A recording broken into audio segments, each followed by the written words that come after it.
Competitive exam సంబంధించి ప్రత్యేకంగా civil services exam సంబంధించి ఏ ఆప్షన్ చూస్ చేసుకోవాలి, ప్రిపరేషన్ ఎప్పుడు స్టార్ట్ చేయాలి, ఏ బుక్స్ రిఫర్ చేయాలి, ఇలాంటి డౌట్స్ ఉంటే సిఎస్బిఐఎస్ అకాడమీని కాంటాక్ట్ అవ్వచ్చు. దీనికి సంబంధించి నా పర్సనల్ అపాయింట్మెంట్ ఈ వీడియో పైన డిస్ప్లే అవుతున్న కాంటాక్ట్ నెంబర్కి ఫోన్ చేసి తీసుకోవచ్చు. రీసెంట్గా ఢిల్లీ హైకోర్టు జడ్జి ఇంట్లో కట్టలుగా క్యాష్ దొరికిన విషయం అంతా తెలిసిందే. ఒక ఫైర్ యాక్సిడెంట్లో ఆ క్యాష్ తగలబడి కనిపించింది. దీని మీద దేశవ్యాప్తంగా సంచలనం రేగుతోంది. దీనికి సంబంధించి నిన్న మన వైస్ ప్రెసిడెంట్ ఆఫ్ ఇండియా మరియు చైర్మన్ ఆఫ్ రాజ్యసభ జగదీప్ ధన్కర్ గారు ఒక మీటింగ్ పెట్టారనమాట. ఆ మీటింగ్లో గవర్నమెంటే కాకుండా అపోజిషన్ పార్టీస్ అందరూ కూడా కంప్లీట్గా ఏకగ్రీవంగా కొలీజియం సిస్టమ్ పక్కన పెట్టేసేయాలి, ఇంకొక బెటర్ ఆల్టర్నేటివ్ తీసుకురావాలన్నట్లు చర్చలు జరిపారు. దీనికి సంబంధించి కాంగ్రెస్ పార్టీ, బీజేపీ పార్టీ అన్ని పార్టీలు కూడా ఒక స్టాండ్స్లోకి రావాలని కోరుకుంటున్నారు.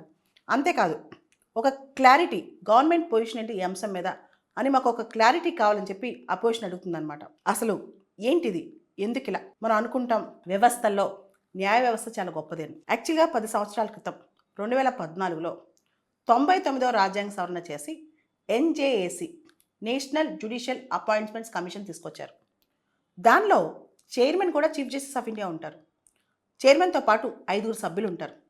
2 జడ్జిలు, లా మినిస్టర్, 2 అవుట్ సైడర్స్ ఉంటారనమాట, దోస్ హూ ఆర్ ఎక్స్పర్ట్స్. అయితే ఈ ఎన్జేఏసీ అనేది రాజ్యాంగ విరుద్ధం అని చెప్పి, ఇండిపెండెన్స్ ఆఫ్ జ్యుడిషియరీని ఎఫెక్ట్ చేస్తని, న్యాయ వ్యవస్థ యొక్క స్వయం ప్రతిపత్తిని, అటానమీని దెబ్బతీస్తుందని చెప్పి ఎన్జేఏసీని కొట్టేశారు. 99వ రాజ్యాంగ సవరణ రాజ్యాంగ విరుద్ధం అని చెప్పి 2015లో దాన్ని కొట్టేశారనమాట. అంతకుముందు ఆ తర్వాత మొత్తం కూడా కొలీజియం పద్ధతే ఫాలో అవుతున్నారు. అసలు ఎన్జేఏసీ కొట్టేటప్పుడు, ఎన్జేఏసీ తీర్పు వచ్చేటప్పుడు 5 జడ్జీలు గల ధర్మాసనం, దానిలో 4 ఒకవైపు, ఒక వ్యక్తి మాత్రం డిసెంటింగ్ జడ్జి అనమాట. ఆయనే జస్టిస్ చాల్మేశ్వర్ గారు. ఆయన ఒక మాట అంటారు, ఎన్జేఏసీ ఉండాలి అని సమర్థిస్తూనే, transparency is a backbone of democracy and judiciary is not an exception to it. ప్రజాస్వామ్యంలో పారదర్శకత అనేది వెన్నెముక లాంటిది, న్యాయ వ్యవస్థ అందుకు మినహాయింపు కాదు, అతీతం కాదు అని చెప్పి. సో ఇలా మనం గమనిస్తే కనుక ఎన్జేఏసీ లేకపోవటం వల్ల జ్యుడిషియల్ అపాయింట్మెంట్స్లో కానీ, హైకోర్టు జడ్జెస్ ట్రాన్స్ఫర్స్ విషయంలో కానీ ఎటువంటి ట్రాన్స్పరెన్సీ లేకుండా పోతుంది. Caesar's wife should be beyond doubt. అంటే జ్యుడిషియరీ పైన ఉన్నంత మాత్రాన ప్రజలు వాళ్ళపైన కంప్లీట్గా ట్రస్ట్ పెట్టాలి అంటే వాళ్ళు చేసే పనులు కూడా, వాళ్ళు కూడా ట్రాన్స్పరెన్సీకి కట్టుబడి ఉండాలి. రీసెంట్గా మనం చూస్తే ఢిల్లీ హైకోర్టు జడ్జి అంశం సుప్రీంకోర్టు ఆయన ఇంట్లో దొరికిన క్యాష్ సంబంధించిన వీడియోస్, ఫొటోస్ కూడా పబ్లిక్లో పెట్టేసింది. అంటే ట్రాన్స్పరెన్సీకి పెద్ద పెట్టేస్తుంది అనమాట సుప్రీంకోర్టు. ఈ టైంలో మళ్ళా ఎన్జేఏసీ తీసుకురావాలన్న డిమాండ్ పెరిగిపోతుంది, ముఖ్యంగా గవర్నమెంట్లో పెరిగిపోతుంది. ఎవరైతే మన వైస్ ప్రెసిడెంట్ ఆఫ్ ఇండియా ఉన్నారో జగదీప్ ధన్కర్ గారు, ఆయన దీని గురించి పట్టుబడుతున్నారనమాట చాలా సంవత్సరాల నుంచి.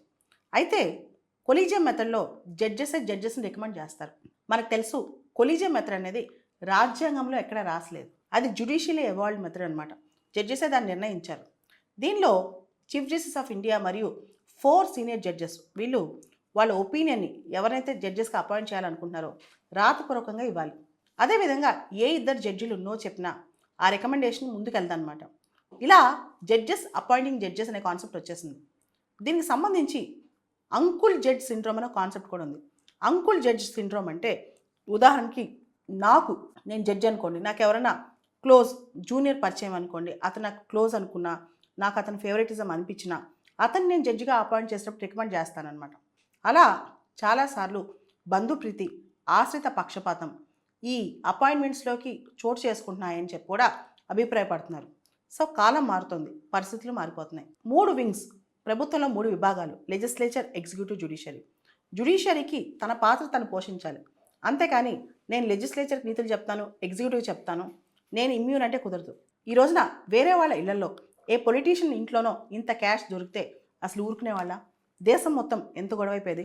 ఇప్పుడు హైకోర్టు జడ్జి అయినంత మాత్రాన ఏంటి ఆయనలో ఉన్న స్పెషాలిటీ? ఇదే ప్రజలు ప్రశ్నిస్తున్నారు.